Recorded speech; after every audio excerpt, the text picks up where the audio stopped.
This DJ really supplying up in here. He ain't messing around. From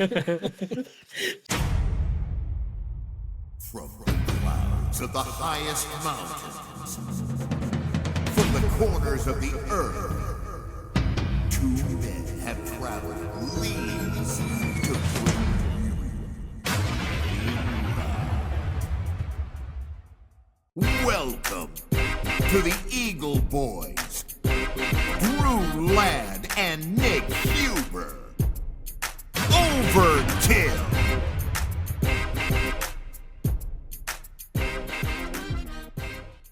Welcome back, everybody, to the Eagle Boys. Today, we have a Cincinnati legend with us.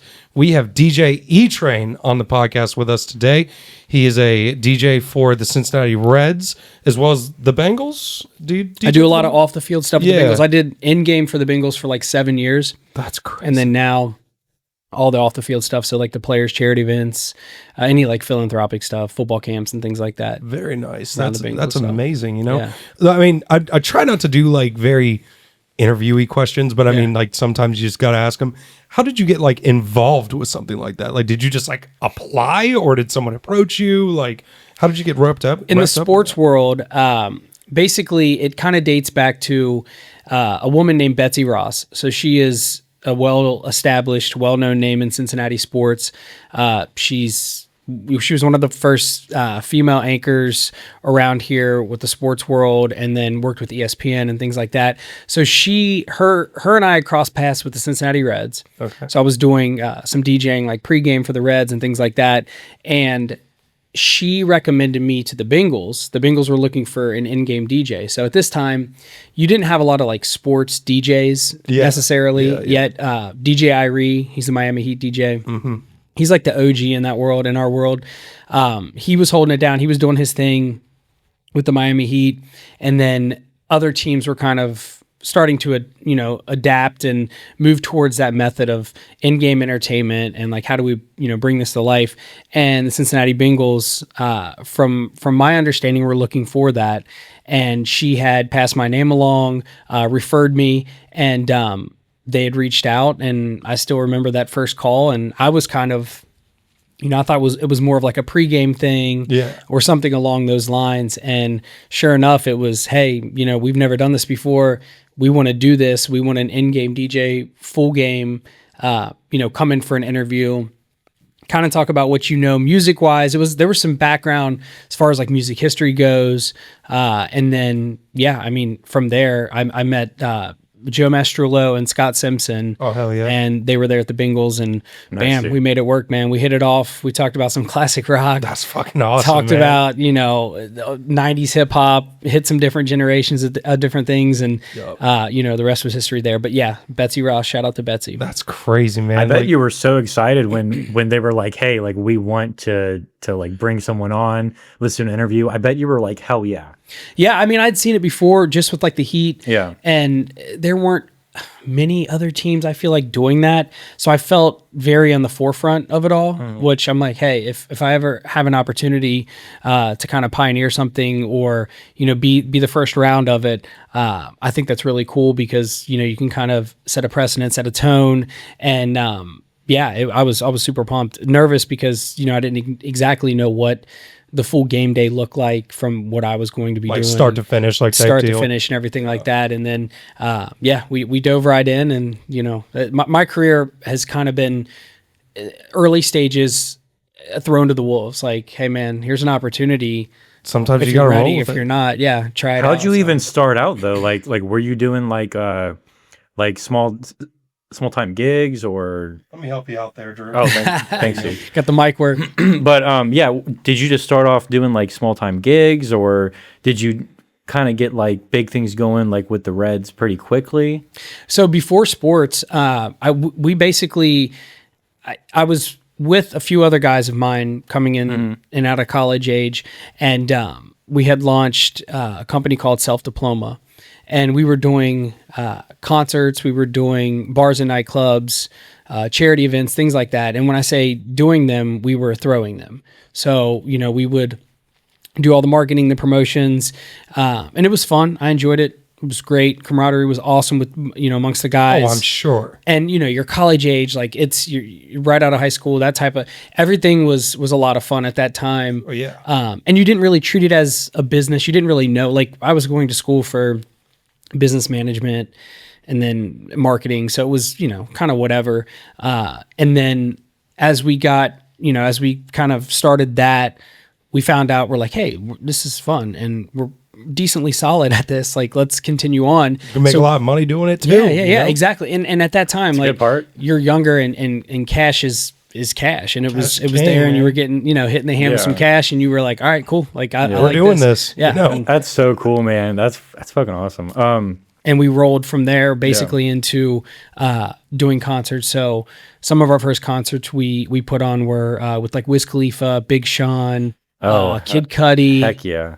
Mac Miller. Yeah. So R.I.P. R.I.P. man, the OG. Oof, the OG right there. The OG. Right So you've done like music concerts too with big names.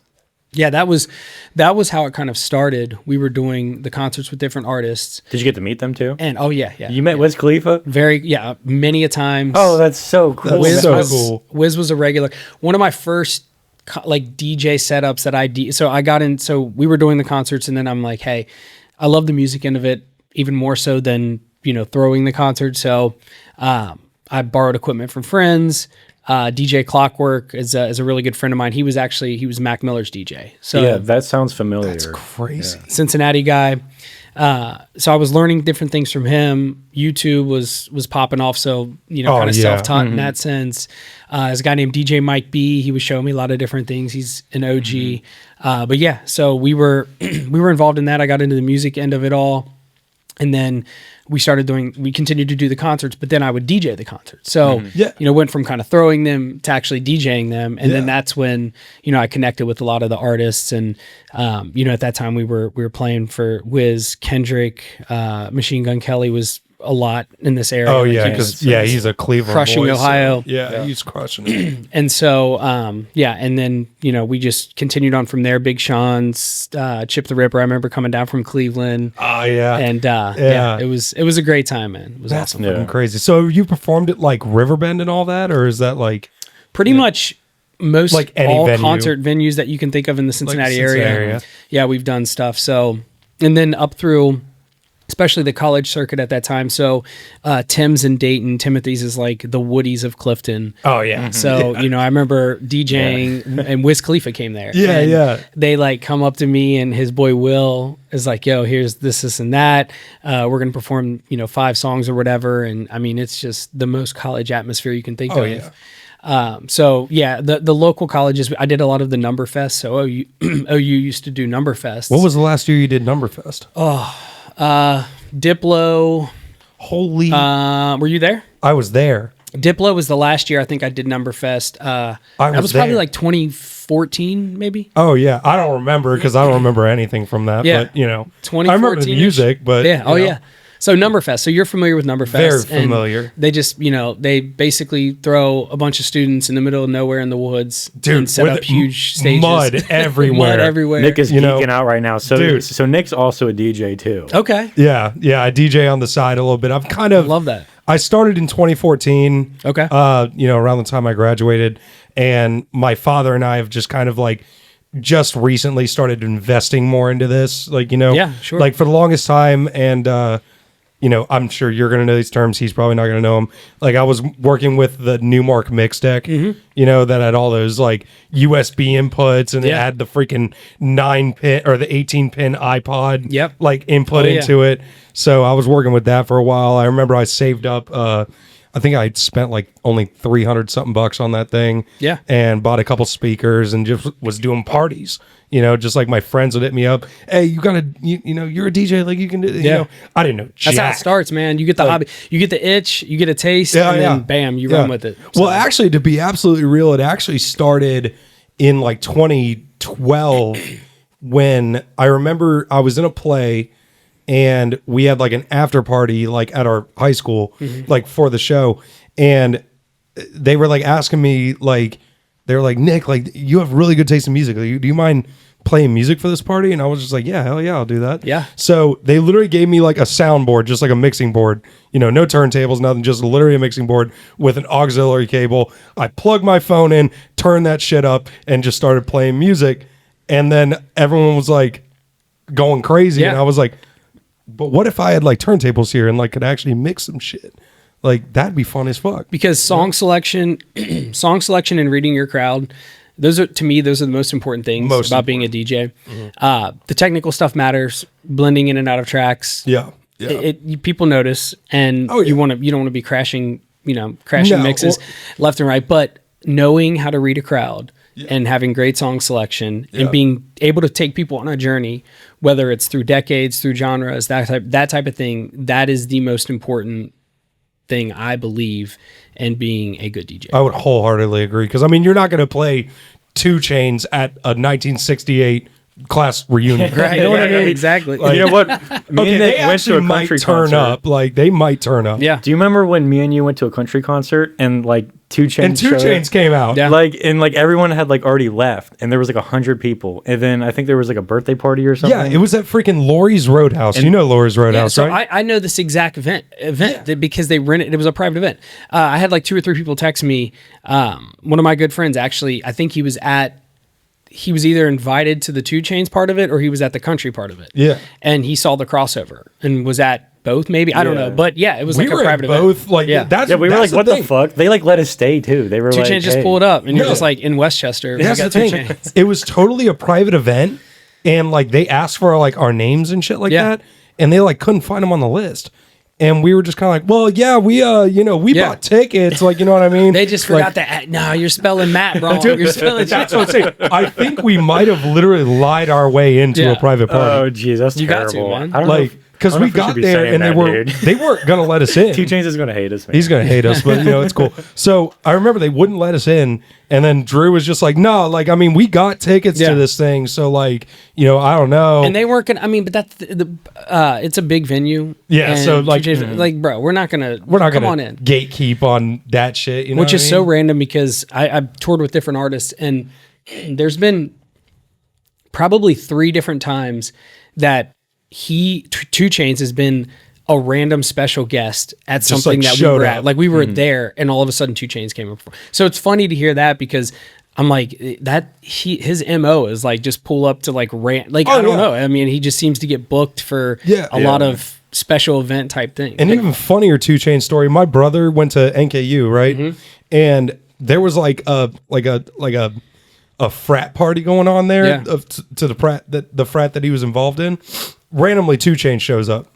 I swear to God, he pulled up just like to their He's to their about frat that bag. party. He's about that bag. I don't man. even remember who we went to see originally. Like I just remember It 2 was some, Chainz. Yeah. I remember it was like some TikTok like country artist. I forget his name. You pulled up and it was a 2 Chainz show. Yeah, it was 2 Chainz show. I think it was his name was like David. Don't even ask me to try to remember. I'm not going to remember. David Swims or I don't don't know. yeah, I don't remember it. Not Teddy Swims, but David Swims. David, Teddy Swims, No, David it wasn't Swims. Teddy Swims. I don't know why I thought of Teddy Swims. Stupid. His That's two cousin- very his cousin different David. things. 2 very different things we're talking about there, Drew. Yeah, so like, have you thought about making music at all? So I've been asked this a lot, especially throughout the years. I love the idea of production. I think it's great. I have a lot of really good friends who are amazing at it.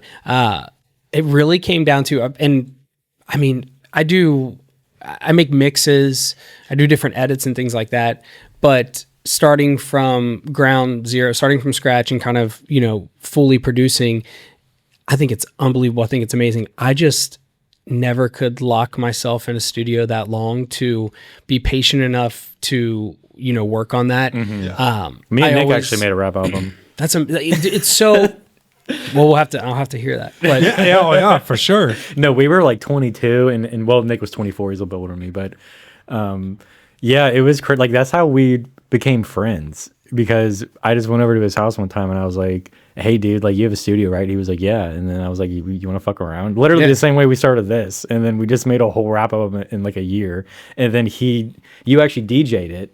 Okay. Yeah, Because we had, like, a whole because we had event. a release party and all that. It was fun. And Hey, bro. I set up all my DJ stuff for that and was DJing the whole night drunkenly, but I was doing it. Y'all are talented, man. You got different, the different avenues in the creative space I love, like being a producer, being a live DJ, doing podcasts. Like there's so many different options. And I feel like once you kind of, you dive in, then you can kind of go from there. Yeah. So, you're doing this podcast, but you're also DJing. And Yeah. if you guys come up with a sophomore album to your Hey, freshman pop out. We've tossed the idea around. I mean, we've been Yeah. kind of putting more resource towards this. Yeah. But we've still tossed the idea around every now and again. We've thought about, but like the thing is that like when you have like a hobby that you really like to do, it's kind of hard to like do like 20 different things at once. Oh, yeah. You know what I'm saying? Sure. And I'm sure you know all about that. I mean, I still don't know what I want to be when I grow up because there's 20 other things that I really love as well. Yeah. Including what I do, and what I do can be the driver for other things, and I love Absolutely. that. But yeah, to answer your question, production wise, it'd be fun to sit back and mess around with it.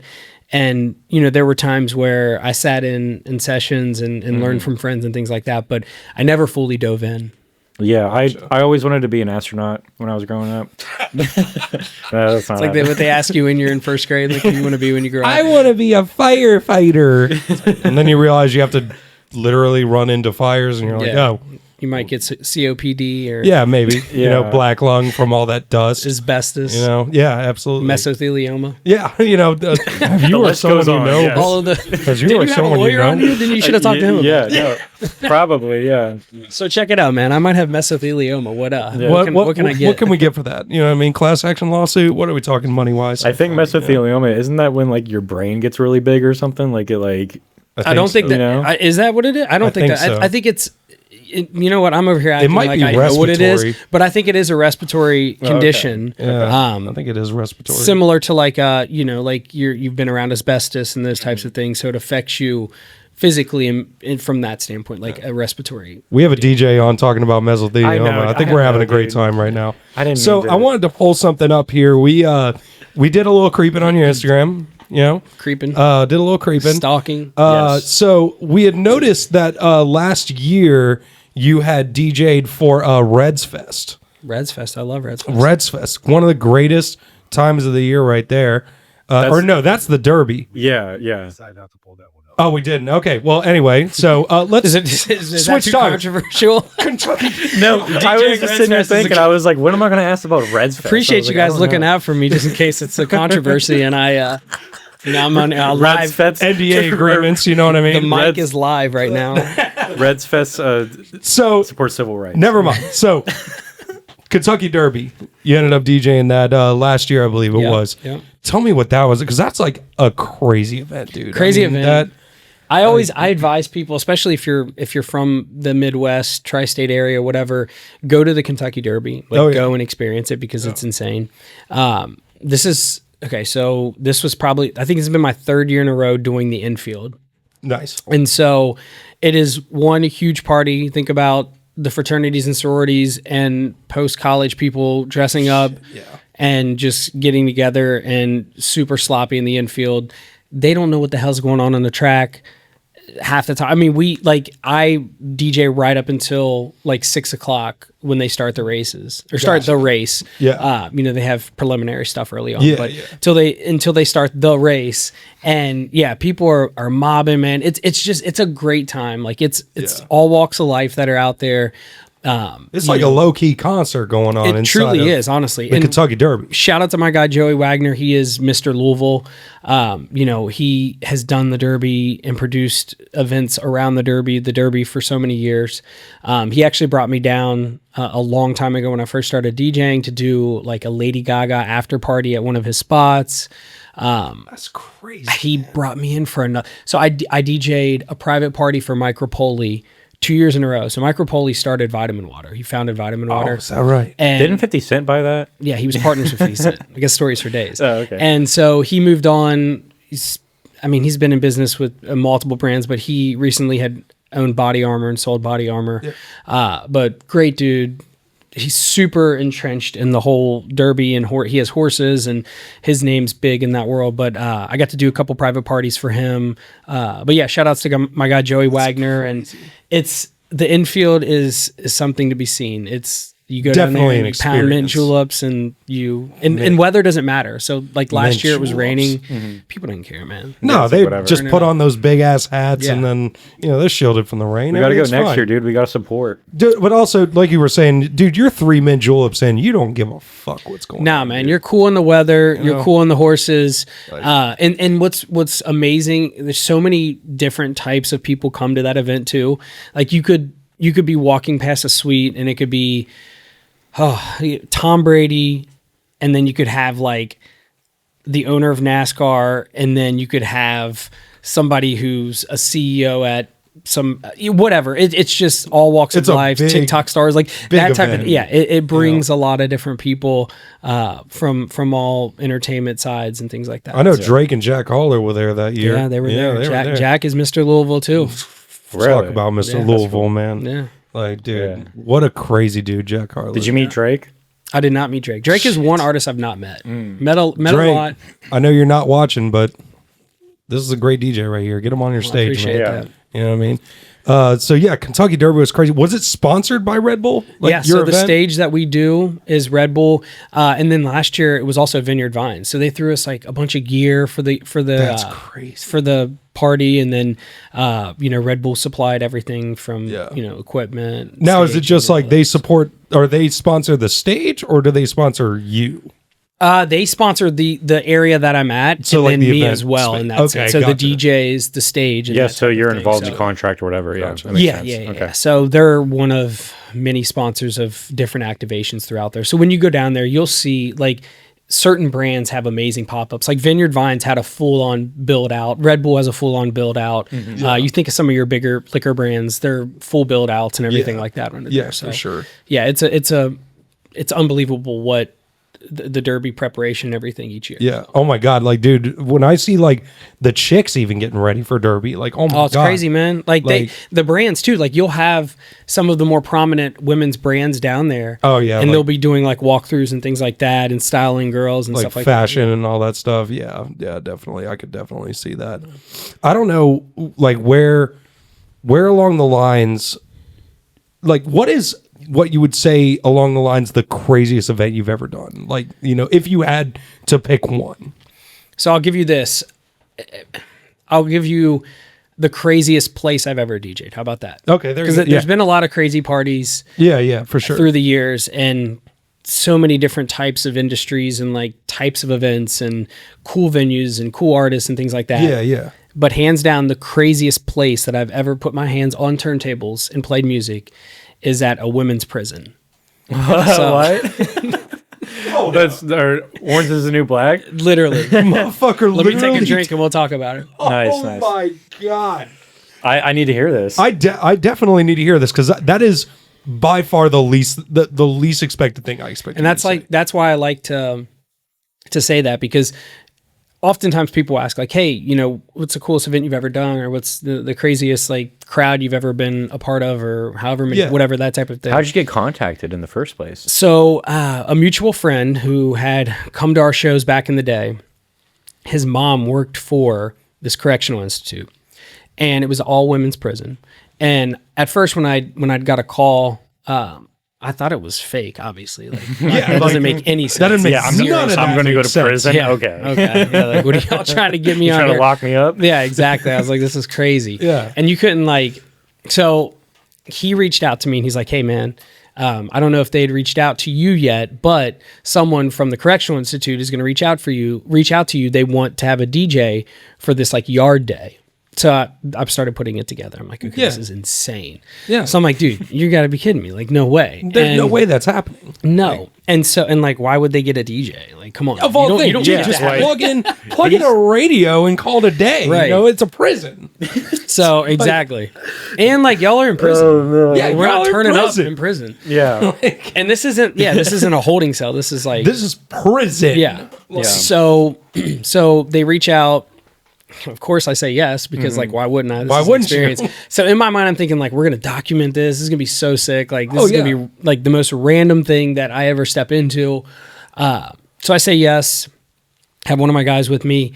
We get there, no phones, no video, obviously. Didn't even think about Well, that. I'm yeah, like, kind of makes sense. so the screening process is crazy. They go through all of my equipment, you know, they check us and everything like that. Not that they think that we would, you know, we're going to do anything. Precaution. But precaution. That'd be crazy if they just found like cocaine and like one. I was like, I was just like bringing stuff in. It's like, man, this DJ just brought, This DJ really supplying up in here. he ain't messing around.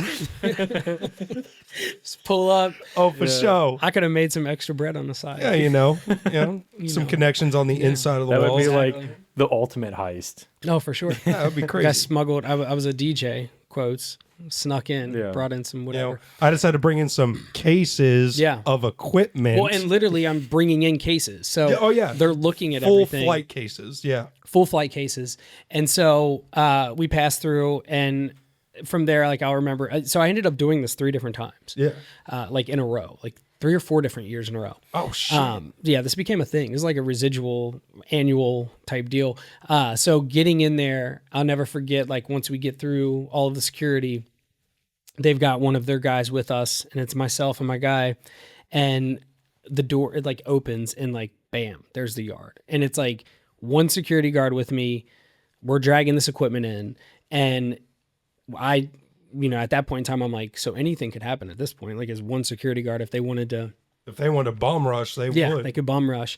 And, you know, you're walking into a women's prison. There ain't a lot of dudes in there. So Oh, we're yeah. walking in, and, Yeah. you know, this was the time of skinnier jeans and stuff like that. So, you know, I'm in the skinnier jeans and Yeah. all that. And we start getting catcalled. And Like, so "Hey, baby, for a what's moment in up?" time, I'm like, man, this sucks, but this is wild. Like, the things that they were saying, and I'm like, we haven't even set up yet. I'm a married man. I wasn't at that time, but I But also even then, I'm like, man, like I feel bad for women who have to deal with getting catcalled on a daily basis. you're like, damn, just being objectified like this. Oh, Good I mean, God. what's up, sweet jeans? What's up, baby? Like all that yeah. stuff, and I'm like, all right, like I'm flattered, Yeah, but like- also like, But also, like, Like, buy me a drink first. you know, Jeez. baby D trying to take me out. So Give me a pack of ramen first. Come on. let me get some ramen. So we get in and, you know, get set up and everything like that. And they start requesting songs. Like before I even start, they're like, hey, can you play like Back That Ass Up Juvenile? Can they play, you know, the 2 Chainz, like whatever at that Yeah, time. This yeah, is what like was hot? 2013 or 14. yeah. Whatever, that era. I'm different. Yeah, I'm different. Yeah, all that. You know, Headband, all that stuff. And so get set up, get going. I got a mic. I'm hanging out. I'm playing some jams. And this whole yard day, so they bring in like snow cone machines. They got a DJ. They got me in there. They've got like another little mini activation. So this is like their free day of the year. So I they get didn't to even come know out. this happened. I at had no prison. clue that Is this it just for the women? Because I can't see this happening. No, this for is the just for the dudes. women. Just for the women. Oh, so they don't do may- this for dudes. Well, this was a women's only correctional institute. Yeah, so yeah. I don't know if. Oh, so they at don't other even ones, have like they a don't have men's. dudes. No. Like, okay, all right, that makes more sense. So maybe at a dude's one, they might have some. I mean, I'm real cool on that because Yeah, that would be. I mean, that would be maybe a little bit crazier. You know what I mean? Yeah, somebody might Could get be. shanked a little bit. You know? They might give you more than one security guard Yeah. if they ever had you do that. You know what Facts. I mean? They actually Might might be give you, like, catcalling you 6. too. Yeah. So yes, I actually maybe even more to be honest. Actually, yeah, probably more. Skinny jeans, prison. Come on, man. Dude. Yeah. It's all Skinny lining up. jeans, a flannel V-neck. Yeah. you know, Yeah, like I didn't dress. That would be like- really cool. I should have worn like the baggiest clothes I could have put on, but No objectification on Exactly, fucking here. man. You know what I mean? So, anyways, we get started. You know, I'm playing music. We're mixing, and then like once it's like 10 to 15 minutes in, I kind of forget where I'm. Like that's what I'm doing. Yeah, yeah. Like, I'm just in my. Everyone's zone, just doing my wearing the thing. same jumpsuit. That's Yeah, you're it. just Right, vibing. vibing out. People are vibing out too. Like the reactions are natural. People are dancing. So they ended up they had 1 or 2 of their like COs stop and break up a couple, like they were grinding and stuff like that. So it was starting to get, it was like freaky hour, and they were like, "Hey man, maybe pump back the Back that type of ass stuff." up. Yeah, like, you know exactly. what I mean? So low key, kind of bring it back some, and then this girl comes up and she's like, "Hey, can I MC?" And I'm like, "I'm DJing. I got the mic. I'm cool with that." And Whatever. she seems super nice. I'm talking to her, we're kind of getting to know each other, that type of thing. And she's just vibing out as well. And so the day goes on, a lot of the same thing. People are turning up, and it's a genuine party. It's hilarious. Like every 5 minutes, I come back to reality. I'm like, this is. You're like, this is a prison. Like we're in prison right now. My dude was trying to film with. He would turn, so he was able to bring his laptop into like he was trying to like turn his laptop around for the face to like scam. exactly to take a picture or video just to prove that like this was going down. And I was crying. I'm like, dude, this is nuts. We're gonna get kicked out. We're gonna get kicked out, Something's or gonna go worse down. yet, we're gonna get put in here with the rest of them. Right? Yeah, yeah, exactly. So crazy. So she MCs with me the whole rest of the day. And Yo, if you doing 20 to 50, put your hands up right now. Yeah, you have to like learn what am I gonna say that like hypes them up. Like, yo, who's got the most commissary? Makes them like, you know, Make it rain up. who's got the most money on their books? If your baby daddy waiting for you on the outside, put your hands up. Yes, That's a good if you've one, murdered too. more than 2 people, make some noise. Nick, you should do And this. they're like, all right, get that person out of here. Yeah. She just screamed. Get her out of here. Exactly. Dude, we got to get you up in a prison, man. Fuck no, I would not.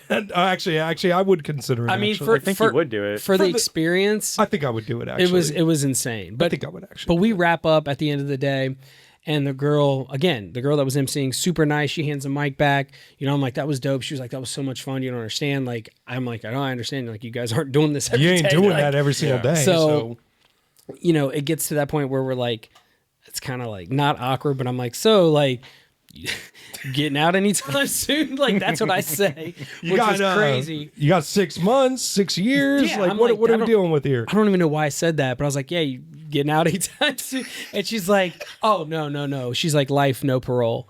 And I'm like, damn, like you definitely killed at least 2 people. You 'Cause, got like, to at least have killed 2 people. so scenarios are running through my head, like she walked in on her man and he was with another girl, and then pop and you know? act of passion or whatever, and she was so nice. Wow. That's Literally what's the nicest crazy, and most man. normal. Like if you walked by her at Target, you'd Never even. say what's up, and that's it. Like, so Did she tell you why life no? nah, no man, I parole? didn't ask any more questions. I mean, after that. was it cool. like- You heard all you needed to Yeah, hear. it's You were cool. just like, all right. Who is that? Not John Wayne Gacy. The other dude. The one who was getting like.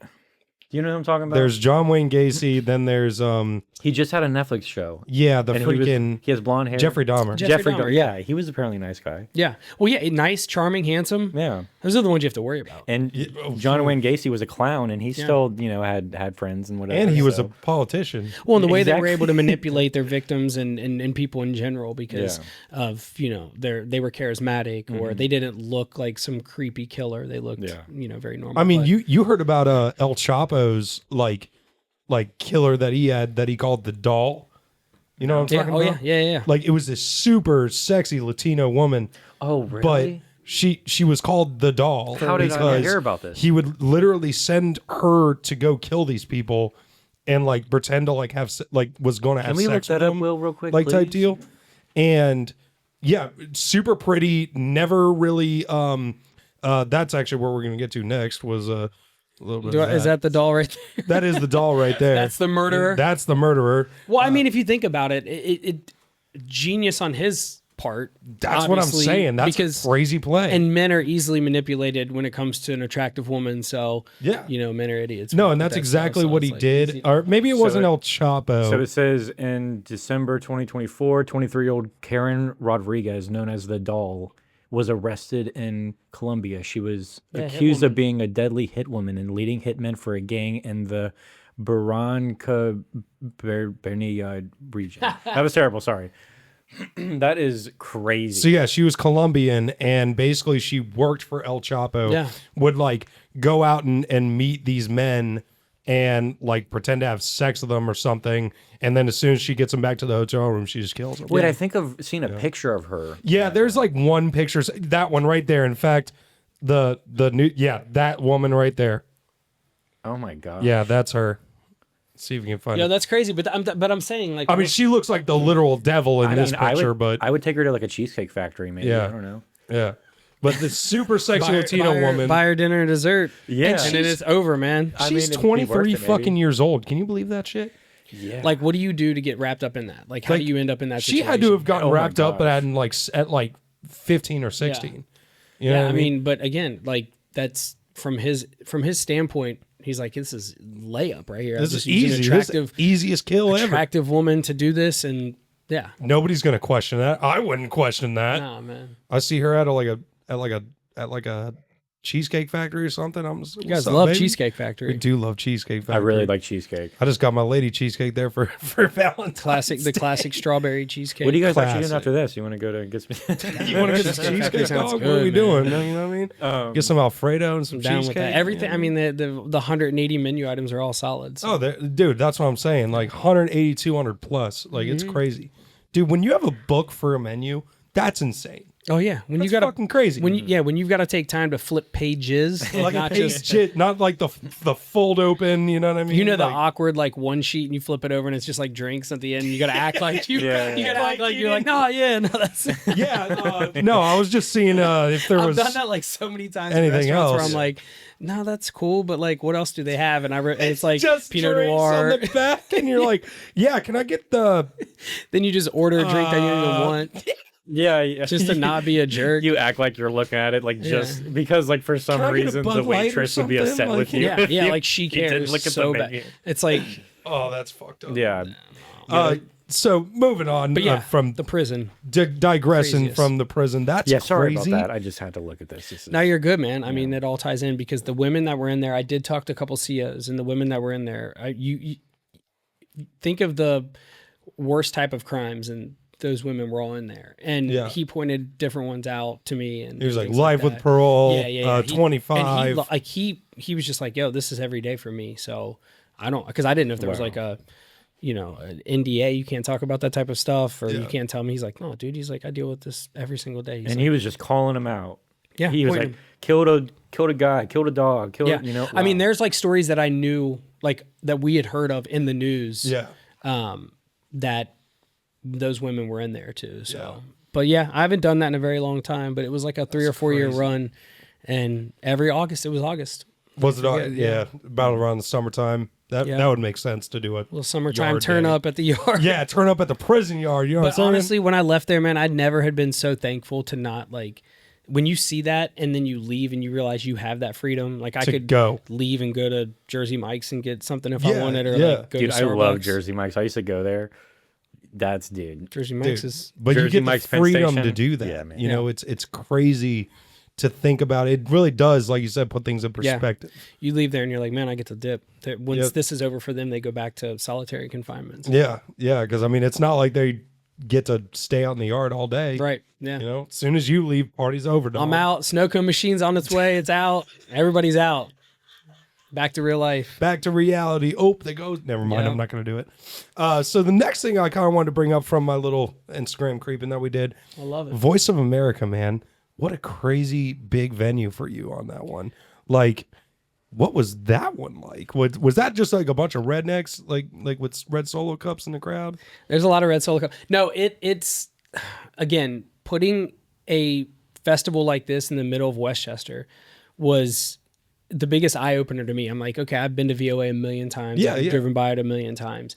To see a festival with the likes of the Carrie Underwoods, Lainey Wilsons, Yeah. all of those huge artists, marquee artists, it was unbelievable. And in the first year that, a guy named Tyler, who kind of started it with some other people, Yeah. he had reached out to me. I'd known Tyler from back in the day, and I have always had wanted to have a foot in the country world. Like I've always loved. I grew up on country music, and my dad, my whole life he does songwriting as well. Yeah. And he would travel to and from Nashville. So I grew up going down to Nashville a lot and absolutely city. love it. Oh, Great amazing city.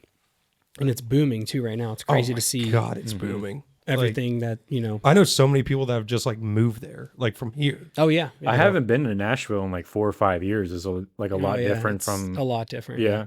And from a skyline standpoint, just the buildings that are coming along, and then like from the immediate outskirts, East Nashville, like 12 South, all those areas, they're just it's nuts. But yeah, so I always wanted to tap into the country world. For the longest, we had started out from the DJ standpoint in the hip hop world, got into the electronic scene, but I loved, that my roots were in country as well. Yeah. And so it was a no brainer when Tyler had reached out. He's like, hey, I've got this this festival. I'd love for you to be a part of it from a DJ MC standpoint. And I was like, No-brainer. dude, sign me up. Let's go. And, how's it looking? What do you got going on? Tell me more about it. And Oh yeah, dude. for a first year festival, I don't remember the exact lineup. You can go look it up, but the names that they had on the first year, for a first year festival, that's insane. You don't typically see those types of artists on year one or even year two of a new festival. Yeah. So when they had announced it, people were excited. The Tri-State's a great hub for country music too. Oh, yeah. If you've ever been down to Riverbend in the summer. Oh, so Summertime country concert at Riverbend, hard to beat. Dude, Brad Paisley, Zach Bryan. So growing up, like every year it was like Kenny Chesney or Brad Paisley or something like that. Yeah. Kenny Chesney, Zach Dude, Brown Band. Yep, like, you'd be all down that. there at Riverbend, and Hammered, drunk, hammered, hammered. cut off shirts, whatever. Yeah, Yeah, dude, it was just the tailgate before and everything.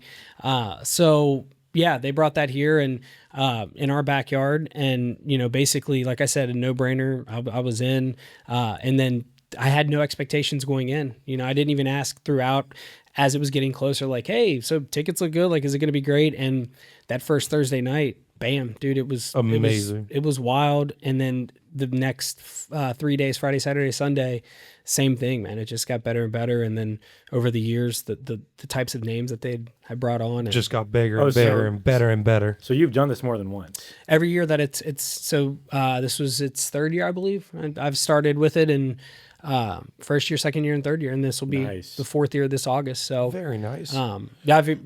again, really cool being on the forefront of that too, as well, and bringing something like that to Cincinnati. So for something like this, like with you DJing, is it like, are you filling the gaps in between artists with music, or are you DJing for the artists? So playing in between sets, so starting the day off and then playing in between the acts, and then emceeing between the acts as well. So everything from crowd engagement to kind of setting it up. And what's awesome about this is I really get to go into the bag of like 90s country bangers that we all love, and the classic Alan Jackson, George Strait, Toby Keith, like it's R.I.P. man, R.I.P. But getting to dive into that and play those sets before the artists, and then seeing the artists like come out to do their set and they're hyped at kind of like what you did before, or they see and feel the energy is the best part. And the interaction too.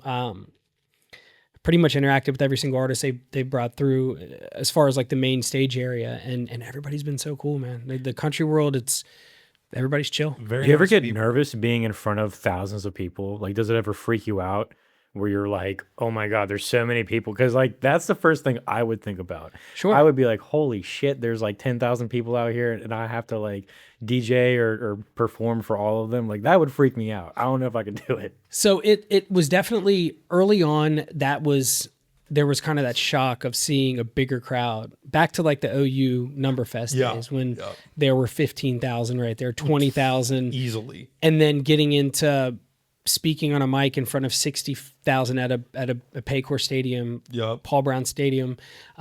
Same with the Reds ballpark.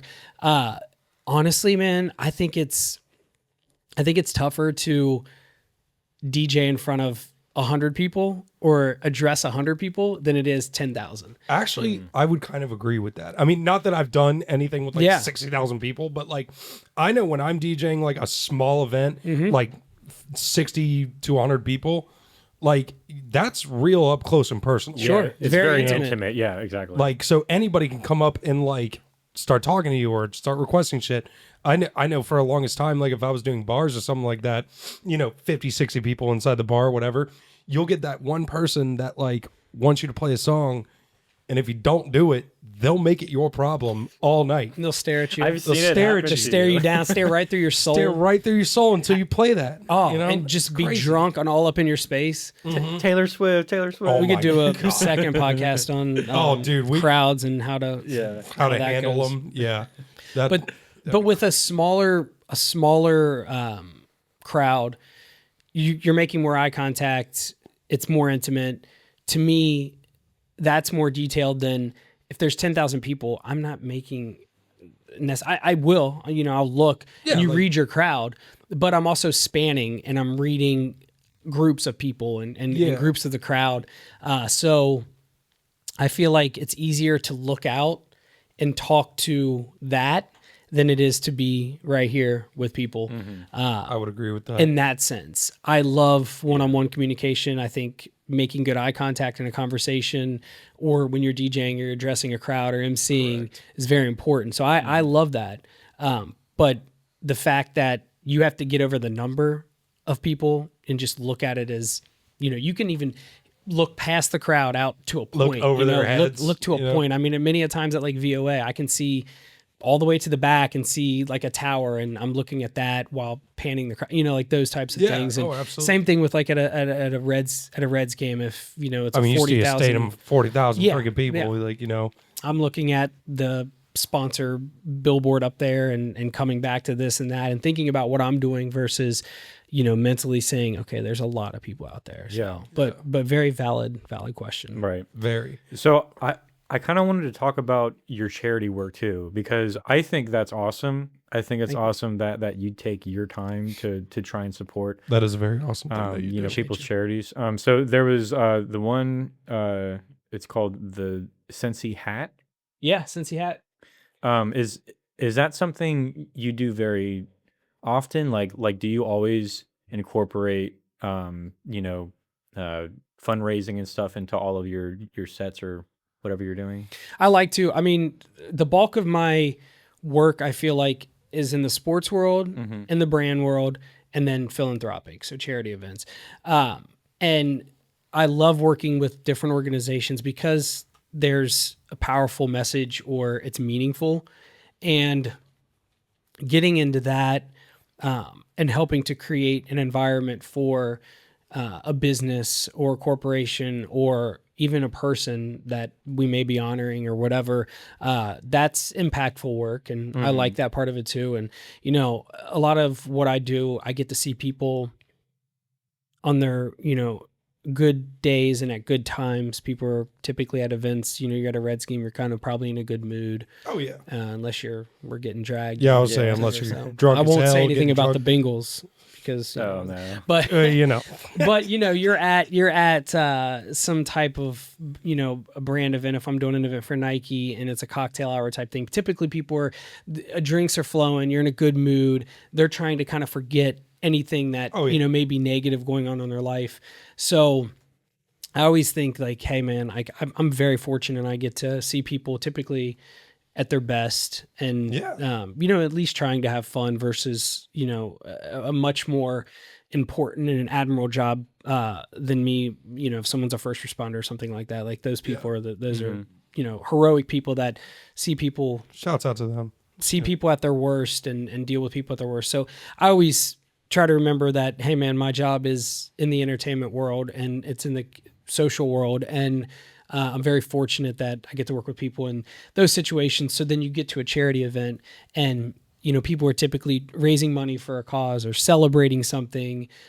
So getting to be around, even if it is something that is sad, getting to be there and be involved when it's more positive than it is not.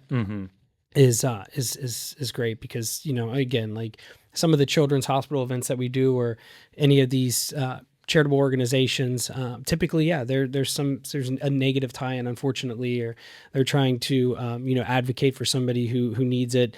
And the event that I'm doing and that I'm tapped into and I'm a part of, maybe the only bright spot of that. So yeah, I think that's exciting. Yeah, that's the great part of it is that you even if it's negative, you can come in and be like, no, I'm here to help. I'm here to support. Sure. Make sure everyone has a good time, even if the cause is for something that is seen as negative. You can make it a positive. Yeah, exactly. And I mean, I'm a huge advocate for, it sounds funny, but positive thinking and being positive and trying to live your life in that manner. It affects your like physical health too. Sure, like it's so important. So yeah, I totally agree. I just don't understand people that are just angry all the time. You know what I mean? Like, Well, and positivity breeds more positivity. Exactly. And 100%. And it's actionable, and you can be positive in your everyday, and that truly makes your everyday better. I mean, you kind of have I kind of look at it too as like you almost have an option sometimes. It's like I'm looking at the situation. I can either be negative or I can be positive. And both may suck right now because the situation sucks, but what's the best route to go and to look at it from a positive standpoint or be, the silver lining in that. That's, sometimes like, and I hate to put it this way, but like even just putting on the mask, like even if, this sucks, I'm not having a good time, just put it on like you are. Cause I swear to you, it's going to be so much better. You trick your brain into that, and then all of a sudden, bam, you feel more positive too. You feel better about it, because you're not sitting there like, oh, this sucks. I don't want to be here. Like, you're just like, yeah, actually, you know what? Let's make what we got. This is a good time. People are having fun. And you're directing that energy. It's either going to be negative or positive energy, and you're directing it. Because if you're a DJ going like, all right, everybody, put your hands in the air, like everyone's going to look at you weird. Just be like, yeah. What the hell's wrong with this guy? Well, there's many events. Sorry if you. No, you're good. Go ahead. There's been many events too where, I've not felt 1,000% up to it, or I have personal stuff going on too, and after the event, I feel much better. Even being around that event and what's going on, I feel much better leaving, even if I have something going on, because for that hour, 2 hours, whatever, I was able to kind of, exactly do that. And, something that I always try to think about going into really any situation, and it doesn't have to be just necessarily a work situation, but life situation. If I'm walking into a room, living in that moment, being in that moment now and giving my energy to that moment, not worried about what's going on after, not worrying about what's going on before, but when I'm here with you guys today, like this is all that matters. Like, let's go, let's do it, let's enjoy it. If we go to, if we go do something else, like same thing. It's like, that's what's going on. Let's give it the effort and then worry about whatever else is going on afterwards, because it's just going to take away from the time if you're worrying. That's a great way to put it, man. Like, honestly, like I love that type of thinking. And it's just so nice to meet people out there like yourself that hold that. We're getting life advice out of this. Getting life advice out of here. So I kind of wanted to backtrack. So like, you said a lot of the work that you do is either for sports and like sometimes philanthropic like this. Have you ever been reached out by like FC Cincinnati or anything like that? So, because I know they're kind of getting like popping recently. Oh yeah, FC's crushing it, man. FC's crushing it. I know a lot of the guys that are over there. In fact, one of the homies, DJ homies, he's the DJ for FC, DJ Prime. Oh, is he really? Yeah, and he does the Bengals now in game. Okay, gotcha. And then him and I work together at the Reds. He came on and started doing some DJ work with the Reds over the last couple of years too. Gotcha. So super good dude, tapped into the sports world as well. So he does that over there. There's been people reach out for different positions and different things like that, or collaborative efforts, and I've done stuff with FC at the stadium for private events or corporate events or things like that. So yeah, they've definitely shown love, and they, as far as like the end game and everything like that, they have a great setup over there too. Like it's an awesome organization. Dude, I went to an FC game, literally one of the most electric games I've ever been they're to. nuts. They're crazy. Like, it was so They are a nuts lot of fun. that I actually saw, dude, I witnessed this. I was just watching the game, whatever, and I was with my friend, and we, the game started to kind of end. Everyone was kind of getting rowdy. That game is so electric that I saw a guy get thrown out of the stadium, but the way he got thrown out was like the most hilarious thing in the world. I literally saw him walking up the stairs like he was being escorted out by security, but he wasn't like throwing a fit or like looked all angry. Dude was literally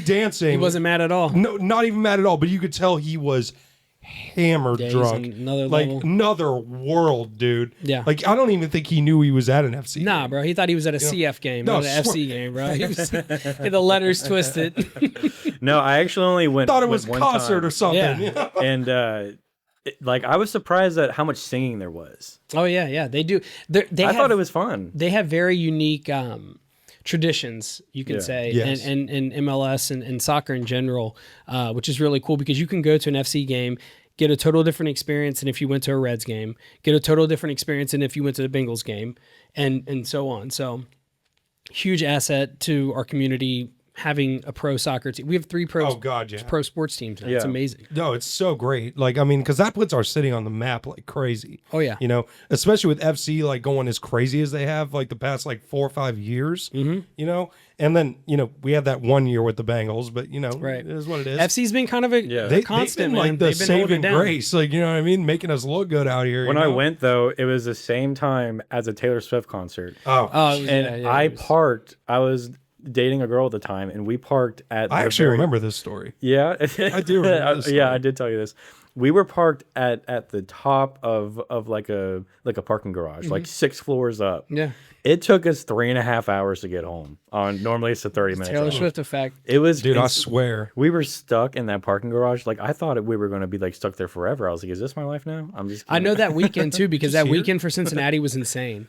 oh, dude, it was from crazy. From an event standpoint, economic standpoint, like Cincinnati was pop. Were you I was sitting there like fucking Taylor Swift. Damn it! Like, were you doing anything around that time? I had a with Taylor couple. Swift? I had something at the hotel right across the street from Great American. It is. Gotcha. I forget the name of it. I think AC Marriott. Okay, I was about to say Hyatt, but you're absolutely right. I was doing a rooftop event there on the Friday of her show, I think. Saturday, I think I was out of town. Were people just like looking over the edge of the balcony, man, like there's a concert? Like it was. That's that weekend in Cincinnati. that's insane. But we need that. Like that's We why do need that. We do. I think with not to get into it too much, but I think with the new contract or the new stadium deal with Paycor, they're now allowed to bring in more concerts, which come on, no brainer. No brainer. A perfect stadium sitting there. It's a perfect venue. that should be utilized in the summer for big concerts. So the Luke Combs of the world, the Taylor Swift, Morgan Wallen's, Drake, Beyonce, whatever, like those artists, a yearly thing there. We should have 2 or 3 of those every Dude, single if Drake summer. came to Paycor, game over. Yeah, it'd be nuts, man. Cincinnati is like a pretty well known place already though.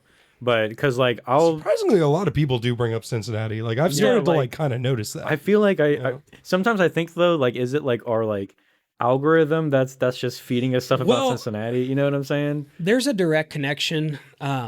You can look it up. Actually, it's a funny thing. There's like more so Ohio. Okay. Yeah. So there's like this weird thing about there's a trail back to Ohio. Like when you're meeting people, you're out in the world traveling, especially the United States. There's a lot of people that it takes you back to Ohio in a sense. Like the connection takes you back to Ohio. So there's really? Yeah. So I don't and there's a lot you can read on too of Ohio being pretty influential, which sounds wild, but pretty influential in many ways, domestically here in the United States. Economically, mostly Yeah. because of like Great American, P&G. Yeah. I mean, you take GE. the Fortune 500 companies, all the companies that we have, it's a hotbed for that too. And Isn't Fifth Third here or something? Fifth Third is Yeah, here. Fifth 30's here. The cost of living is great. You go to God, other, so great. I mean, we're it's a big small city, right? You feel that you can feel that it's intimate, but it's also a big city, and there are great companies here. The cost of living is amazing.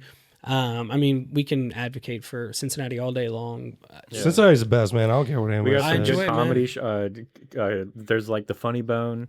Yeah. And then there's Go Bananas. Yeah. Go Bananas. Yeah, that place. I've always wanted to go there. I've never been there. Yeah, no, my mom went there and she saw Marlon Wayne or one of Marlon the, Wayans, yeah. And she said it was like a really awesome club, and I was Yeah. like, well, shit, we're going to see someone too. Michael Blaustein yeah. at the Okay. Funny Bone. Yeah.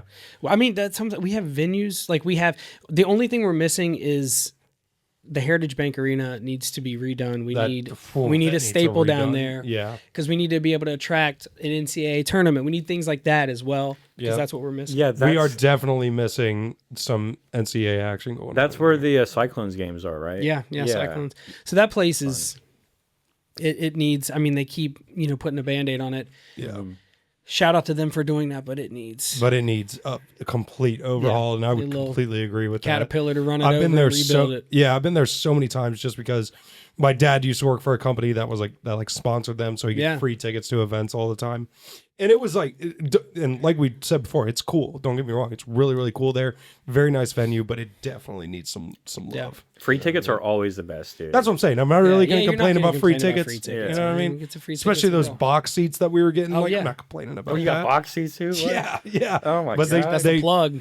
My dad That is a stopped good working plug. for that company, so we don't get tickets anymore. Yeah. But It was Meyer. I don't know why I'm trying to gatekeep that. Yeah. This So is super private corporation. super private Meijer. corporation, the grocery store, super private pies. And, Yeah, that's very fancy. very, very fancy. You know what I mean? Because they did like the Bengals, and then they did the Reds for a little bit. Then they did the Cyclones. Like they were all over the place. Dude, in I Cincinnati. fucking love Myers, dude. Myers are great. Meyer's produce section slept on. Yeah. Oh, I'll go on record so saying that. slept on. We don't go there much, but I'm telling you, man, when we did around COVID a lot because of all the different grocery stores that were running out of whatever and just trying different things. Yeah. And Meijer was a hit. So Yeah. Now that you bring that up, I actually do want to ask: did COVID slow you down at all? Like, did it slow me down? Whew. Well, that I Yeah, that's Damn near interesting. stop. It was a grinding halt. It was wild because the initial, and being in an event-based world that I'm in, that is driven by people and gatherings and groupings of people, yes, big time. So that first, but okay, so let's say, what was it, February, March of 2020, I guess that's kind of when everything went down. Yeah. March through August was very touch and go. And so I was very fortunate because a couple different companies that I worked with switched to virtual events. Okay. So very fortunate in the sense where we had things lined up for the summer and they said no in person, obviously, and switched it to a virtual event. So they had these production companies. So I ended up being in rooms similar to this, much bigger and full on production equipment. So like commercials, like if you were to go into a set for a commercial, and I would be DJing and emceeing from that. And at times it would be for 300 people and up to 15,000. So I worked with different brands who had meetings and they would live stream everything. Just live stream a concert that you were DJing. That's crazy. So it was really dope that I could do that, and that sustained me for a number of months. And then when baseball season finally started, I still had the Reds. Yeah. And then towards the end of 2020, we got into so I do UC football and basketball. Yeah. And there were no fans at games. So that was a very wild time. I'm sure that was I was still weird, there. like, because So you were just weird. there and it was like cardboard cutouts in the seats and you were just like, it was. who am I doing this for? Yeah, they did have those like cutouts in the seats. Yeah, they cutouts. And You could like buy a cutout and like submit a picture and they would make a cardboard cutout and they put you in a seat. They had really interesting ways to make money during. People got inventive, man. Oh, yeah. And like just like what you were doing, like live streaming, like DJing live streams. events. Yeah, that saved me with a lot through that time. That's kind of what I was getting to is like, did anybody reach out corporate wise that had you do an event like that? Yeah, so corporate and sports. privatized? Yeah, corporate and sports. Those carried me. I felt bad for a lot of the DJs that predominantly DJ in like clubs and bars, restaurants, whatever, because that was a hard stop, a hard no-go. Yeah, they probably had to move to like, being a cook or something. Like that's rough. Honestly, man, you had to die because, none of us had ever experienced anything like that before. Oh yeah, that was completely new. And looking back on it, it was such a wild time. I mean, go back to the grocery thing. Like you were wiping your grocery bag down. Like you were wiping groceries down. It was a crazy time that we all experienced as adults. Oh yeah. And even our parents and uncles and aunts and grandpa, like they didn't go through anything like that either prior to this. Yeah. As to that level. And so it was I guess new for polio, everybody. but that really wasn't. Sure, yeah, but I mean, in a global pandemic like that, with the access that we had to news and social media and all that kind of stuff, it was just as much of a mental strain on everybody as it was a physical strain. Like obviously, physically, if you got COVID or got sick, you had what had happened, but mentally, for a lot of people, just being who got cooped up, COVID and like in the were house. okay, or COVID was terrible. That's like the sickest I've ever been. Yeah. I was sick for like 2 weeks, and that's the longest. Did you get I've the OG strand? Yeah. I don't remember what it's called. There's like a Delta variant, right? Or Did you get the first one, like the when it first popped like off? the no taste, no smell? Yeah, I didn't have taste or smell. Well, it came in waves. Like at first I didn't have any taste or smell, and then I felt good for like a day, and then like the next day, like I was on the toilet all day, and then like it would like be like different symptoms throughout the whole thing. So you were on like the beginning end of all of that, and man, I don't think I got COVID for the first time like late 2021. So I dodged it for like almost 2 years. Yeah. And then got it. So I don't rough. envy. We had family members that had that version and then like the whatever variants that they were. And I think it's gotten weaker over time. yeah. Well, Yeah. and it's, yeah. Because we've become more immune to it just because our bodies are getting used to it now. I think also like a virus doesn't want to kill its host. It wants to you know? sustain. Right. So like does. it's going to get weaker over time. I don't know how we got into this. You know but- what's weird? For sure. Since we're on it, you know what's weird? I think I actually got COVID before COVID was a thing, and I'm not even joking about that. You might have, honestly. There were a lot of people that had those similar symptoms, and some people worse and some people less. And yeah, you may have been on the, because I remember I was a kitchen manager at the time, and dude, I swear to God, I thought I was dying. Like I was so sick. Like I thought I had like the flu or something. You know what I mean? But then the taste and smell thing happened. I went to the doctor about it, and they were just like, "Yeah, we don't know what's wrong with you."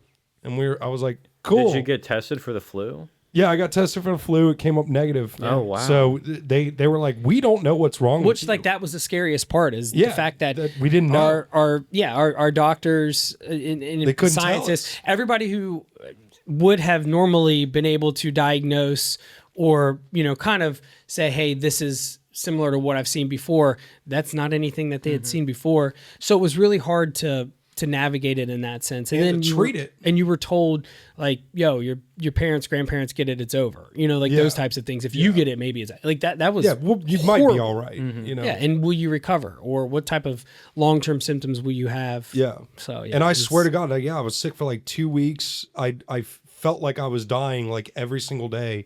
And then I remember a week later, felt fine, everything was cool. Yeah. And then everything shut down. I swear to God, I remember watching it because I was right there at work. And you were like, I had this. Yeah, like my boss came up to me So and you he were was just good. like, he was You just had like, already had it. is this what you felt like? And like, like brought me outside, showed me the news, and like, they were explaining symptoms and all that. I was like, yeah, that's exactly what I felt like right there. I think it was almost a good thing to like get it because if it was going to happen, it was going to happen. It was going to happen. Yeah, it was probably inevitable that it was inevitable that you were going to get it. See, that's what's crazy is that after the whole shutdown and everything reopened to a degree, like, the light openings for everybody. I remember I went to a bar, Cindy's down in Loveland. Good old Cindy's. Good old Cindy's. Cindy's Friendly Tavern. Oh yeah, such a great place. Anyway, If you're taller than 5'8", it's it's great. I mean, not the best place for you because you'd be hitting the ceiling. Yeah. But, whatever. Yeah. But I remember like, a couple of my friends that got it, and they didn't know. So I was like, this is back at the time when I like smoked nicotine. So we were like sharing vapes with each other. Everything was cool. And then like 2 days later, my buddy's like, hey, so I have COVID. So you might want to get yourself tested. Yep. I was like, what? Like, this is like the conversation you have after you've had sex with somebody. All right. Like, this is not like you got the cold now. You got the Black Death. Like, you know what I mean? Like nothing like that. And I never got it. I don't know what I was exposed to it. You were exposed so early. Yeah. Well, like you were exposed so 7 early, different got times. it, and then your body was able to recognize. Yeah. And I never actually got that confirmed though. That like by a doctor that I had Yeah. COVID. Never got that confirmed. Well, after you get something like the flu or like COVID, you have natural immunity for I think a maximum of like 13 months. Yeah. But they were You get saying antibodies that would. right. Yeah. But they were saying with the boosters, I think you only had like 6 or 7 months. So Yeah. like, so I think like in a way, it's kind of better to just get it. to just get it and get it over with. If you were someone who could have survived. could get it and Yeah. naturally And be cool. weren't immunocompromised or whatever. But yeah, man, crazy crazy time. time. It affected work. It affected life, and we're all here today in 2026 And talking we're about pumping, it. talking about Thank it. God we. That's what's crazy is that we are all still talking about it. Like, does anyone else ever think about that? Dude, It'll I always had be to talked work about. through it. Like, I had I- to work all through COVID. I think we're definitely going to be talking about this like when we're all like 60. Oh, You know for what I sure, mean? man. We had a newborn, so like, Oh, yeah. when she's old enough or older, just telling her like, hey, you were 2020, you were born man. in the summer of 2020, the COVID era. Like, this is what happened. It's When like the world literally broke down. Yeah, it's like when we hear it's just stories crazy. Yeah. from, We just get flashbacks like we have PTSD. Like, Yeah, You know what I mean? And they printed so much money too. It messed so much stuff up. And I think like with our economy too, like we're still catching up from like 2008 or no, we're like starting to feel like effects from that too, from like years ago. And then Yeah. COVID happened. It's like, oh my gosh, people are struggling. Yeah, I think a lot of those loans just finally like certain things expired in the last year or two, which is crazy. I mean, I guess there was kind of a 5-year allotment or whatever it was with it, but yeah, man, just thankful that we all persevered and Beyond business is business. thankful. And Yeah. Sorry, not trying to be negative. no, you're good, man. It was like the world's most ending. it was the most negative time because we were in the dark so much, like that you Yeah. didn't know what was. Gonna Nobody knew what was real. Nobody knew what Yeah. was fake. Yeah, Like, you know exactly. what I mean? Exactly.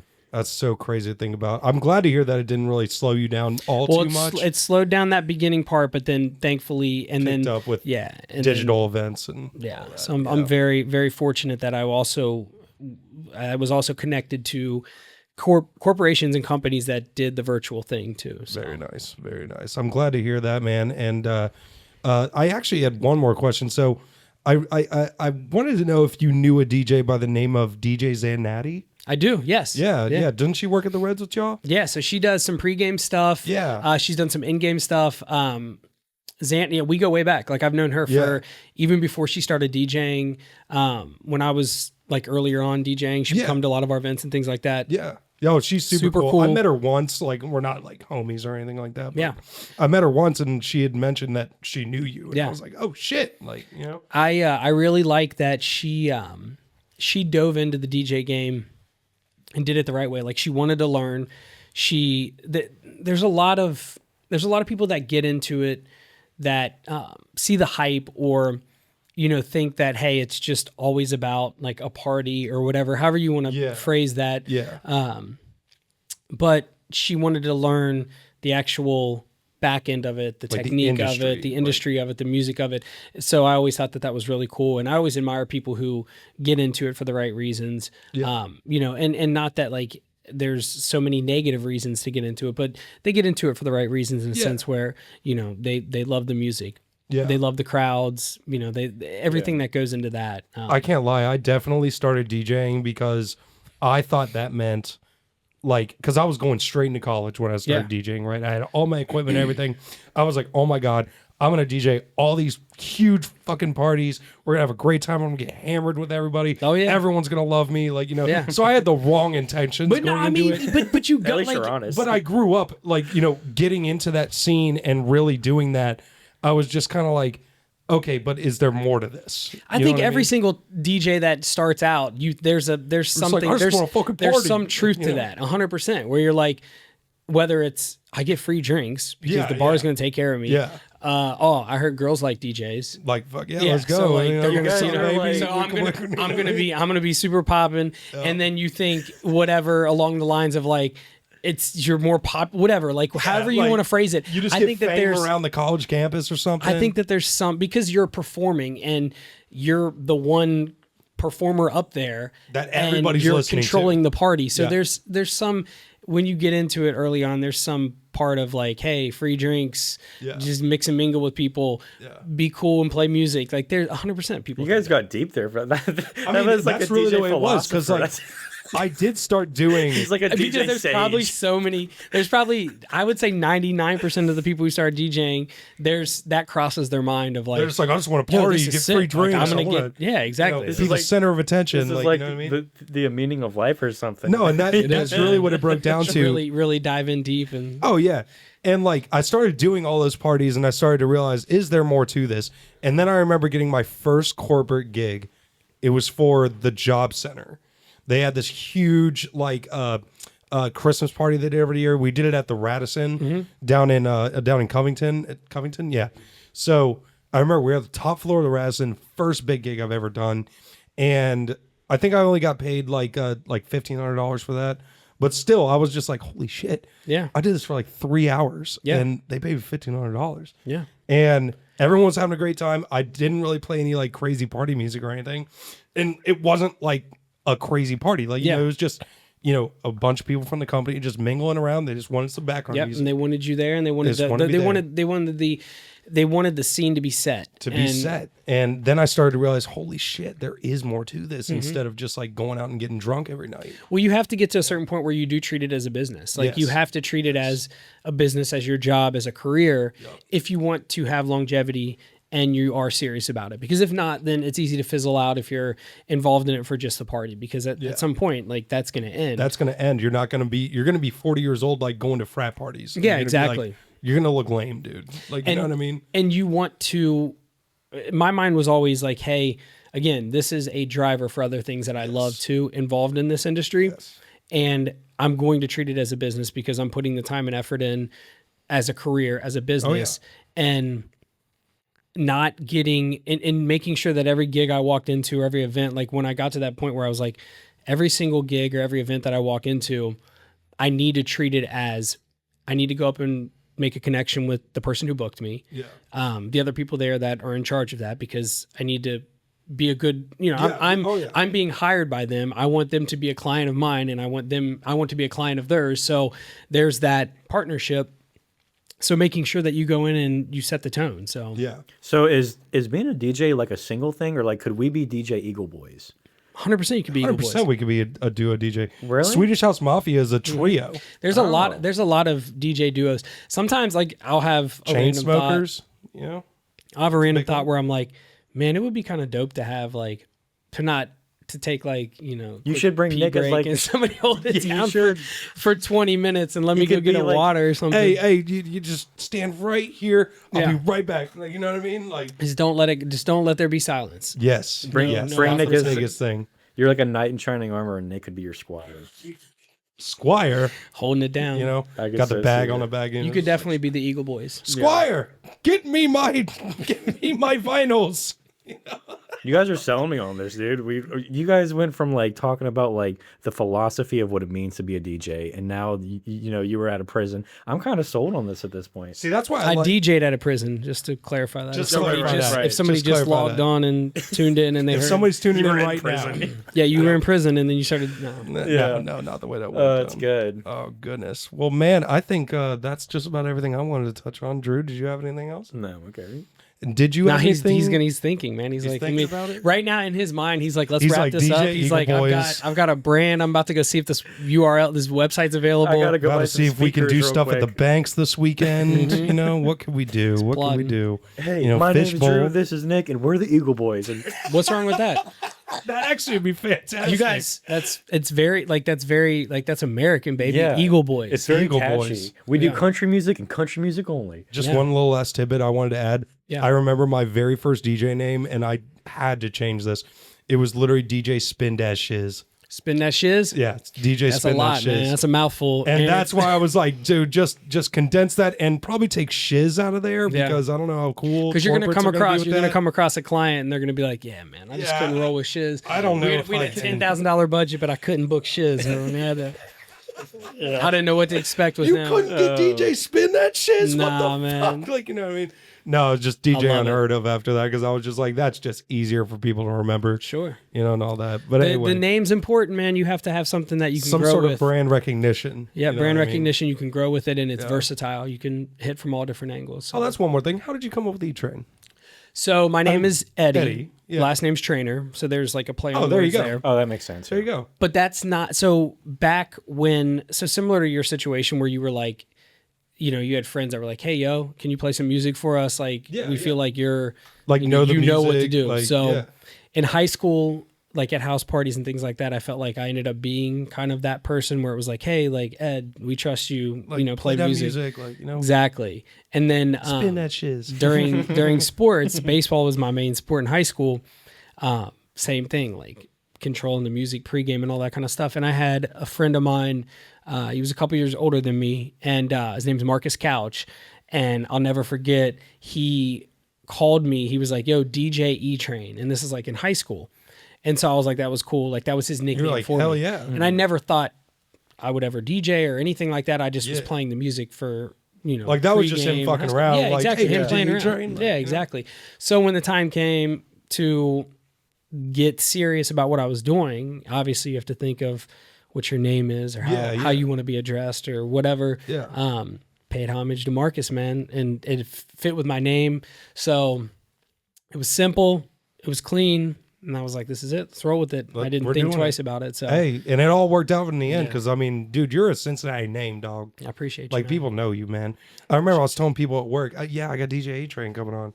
And they were awesome, like, man. holy shit, like the dude from the Reds? Like that's who you got? And I was just like, fuck yeah, dude. Making That's shit love, happen. man. That's love. The best thing about what I do is the connections, and we were talking about this earlier, and just meeting people, especially in our city. We talked about this earlier too. We love Cincinnati. It's a great and, city. You know, we do everything to continue to push it while we're here, when we're traveling, whatever. I always do.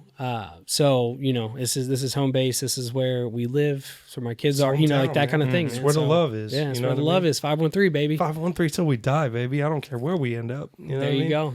All right, man. Well, DJ Etrayn, thank you so much for coming on the Appreciate show you. with Thanks, us man, a today. lot. Thank you. Is there anything that you wanted to plug while you're here? No, man, I appreciate you guys checking out the IG. Absolutely. Yeah, you know, on doing a little IG. creeping, you know, it's all good. You know? Yeah. No, don't we all? Everybody creeps. Everybody creeps a Yeah. little. Everybody right? creeps You a know little what I bit. mean? It And you doesn't know matter. what? That's called research. And you're doing that is. before we come on. So you have solid questions lined up. And We're not just like, so where did you go to high school? Like, yeah, you know what I exactly. mean? Looking at what's you crazy. What do you think about this? What's your favorite whatever? It's think like that about- kind of stuff? Chairs. Like, Yeah. Yeah. Did you creep on us too? I like to sit on them. Yeah, I looked into y'all a little bit. Had to, man. And then our mutual friend Cody Best. Yeah. Shout out to Good Times Barbers. Good time Yeah, barbers. shout out. Yeah. Connected us. We got to plug them. Gotta plug them. They're Yeah. they're That doing was a their crazy thing. party that they did out there Yeah. that you were DJing for. That was crazy. They did a man. great job, man. I love local businesses. I love when homies get into business. You know, and nothing's better than supporting. And no matter what industry you're in, that's my other, you know, that's my favorite thing about the city too. It's, you know, you can have a friend who's a barber, a mechanic, a doctor, whatever, and like you show Podcasters. love. Podcasters. Everybody knows, like, Support hey, them, I got man. a guy for that. Like, you know Yeah, what I mean? and what's a better feeling than when something happens or you need something or you want to offer something and you have that mutual connection. So Yeah, it's so great, you know. Well, anyway, thank you everybody so much for watching. Be sure to follow DJ Etrayn on Instagram, as well as follow us on Instagram, TikTok, and all that. And check out Spotify as well as Apple Podcast, and check out our Patreon for exclusive access to episodes, as well as some exclusive content coming in there soon. And I think that'll do it. Thank you Appreciate so y'all, much man. again for coming in. Shout out to Loveland, Ohio, baby. Shout out Love in Ohio, baby. It's home city. It's city of love, baby. All right, everybody. Thank you all so much for watching. We'll catch you all in the next episode. Peace.